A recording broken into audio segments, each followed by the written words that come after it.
First আমরা যে মেথিটা নিয়েছি সেই মেথিটাকে এখানে নিয়ে নেব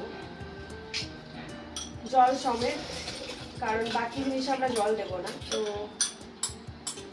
পুরো জলটা নিয়ে নেব।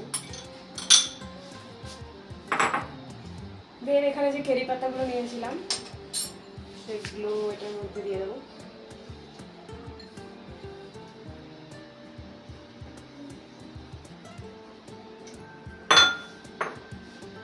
লাস্টে নিম পাতা, তো মেথি, কারি পাতা আর নিম পাতা তিনটেকে ফার্স্টে বাড়বো, মানে মিক্স করে নেবো। এখন এই দুটোর কোনো কাজ নেই।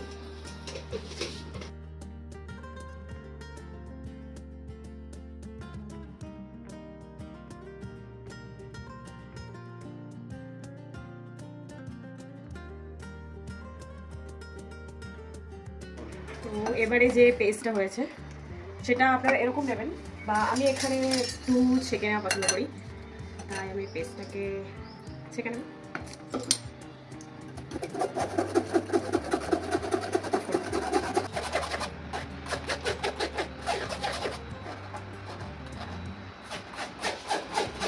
তো এটাকে আমরা ছেঁকে নিয়েছি যতটা পসিবল। আদারওয়াইজ যদি আপনারা না ছাঁকেন তো এটা মানে চুলে আটকে থাকবে আফটার টেকিং আ শাওয়ার।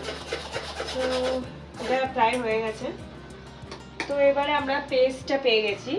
এবারে রিঠা যে পাউডারটা ছিল, আমি এখানে রত্নদীপ থেকে রিঠা পাউডারটা ইউজ করছি, আপনারা যে কোনো রিঠা পাউডার ইউজ করতে পারেন। তো রিঠা পাউডারটা দিয়ে এটাকে মিক্স করে নেব।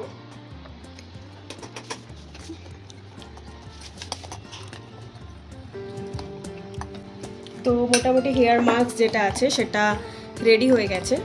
এবার এটার মধ্যে আমি এখানে অনিয়ন অয়েল দিচ্ছি, তো আপনারা চাইলে অন্য যে কোনো আপনারা অয়েল যেটা ইউজ করেন সেটা দিতে পারেন, যাতে ইউজ করার পর মাস্কটা চুলটা না বেশি ড্রাই হয়ে যায়, তার জন্য আমরা একটু অয়েল দিই। তো এইটা আপনি চুলে লাগিয়ে 1 ঘন্টা রেখে তারপরে ওয়াশ করে দেবেন। আর ট্রাই করার পর যদি ভালো লাগে তাহলে চ্যানেলটাকে সাবস্ক্রাইব করে দেবেন, যেটা হচ্ছে reuse life in a shell. Thank you.